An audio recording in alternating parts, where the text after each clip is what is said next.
पार्चे बनाने के लिए हमें आधे से 1 किलो के दरमियान गोश्त चाहिए होगा। बोनलेस बीफ चाहिए होगा, बगैर हड्डी का गोश्त। गोश्त को पतले पतले स्लाइसिस की शेप में काट लें।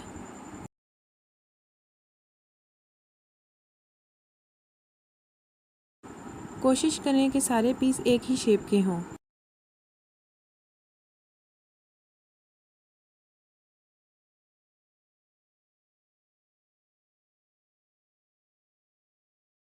गोश्त को मैरिनेट करने के लिए हमें 1 टेबलस्पून लाल मिर्च, 1 टेबलस्पून नमक, 1 टेबलस्पून धनिया, 1 टेबलस्पून हरी मिर्चों का पेस्ट, 1 टेबलस्पून लहसुन और अदरक का पेस्ट और 1 टेबलस्पून गरम मसाला चाहिए होगा।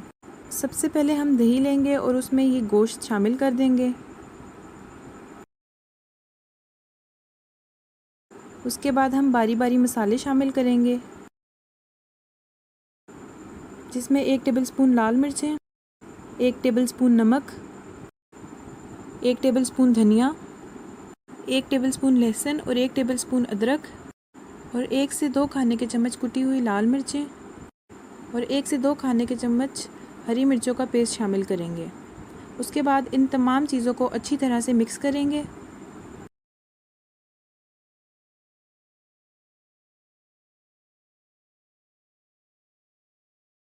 और यहाँ 1 खाने का चम्मच गरम मसाला भी शामिल करेंगे। अच्छी तरह से मिक्स करने के बाद हम उसमें 1 मीडियम साइज़ की प्याज को ऐड करेंगे और उसे भी अच्छी तरह मिक्स कर देंगे।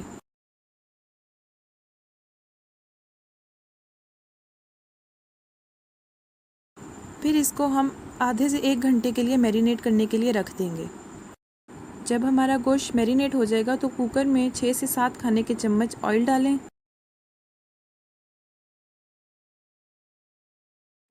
इसके बाद वो मैरिनेट किया हुआ गोश्त इसमें शामिल करें।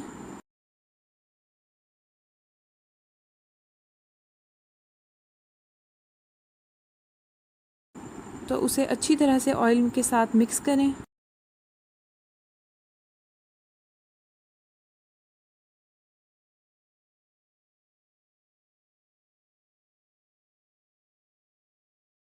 अच्छी तरह से मिक्स करने के बाद अब इसमें 2 से 3 गिलास पानी डालें, जिसमें गोश्त गल जाए, और कुकर बंद कर दें।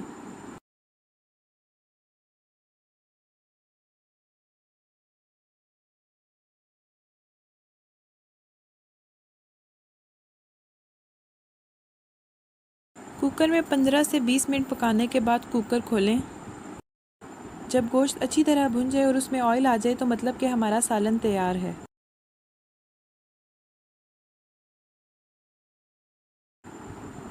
अब इसमें 1 टेबलस्पून कुटा और भुना हुआ ज़ीरा शामिल करें और उसे अच्छी तरह मिक्स कर लें।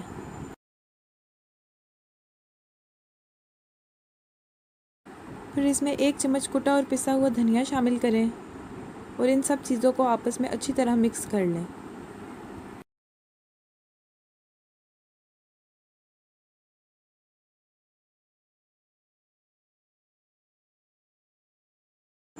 और ये हमारा मज़ेदार सा सालन तैयार है।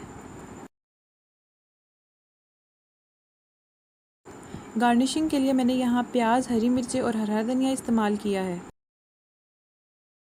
मैं उम्मीद करती हूँ कि आपको मेरी आज की रेसिपी भी पसंद आई होगी और गुजारिश है कि मेरे चैनल को सब्सक्राइब कर दें और फ़ीडबैक ज़रूर दीजिएगा।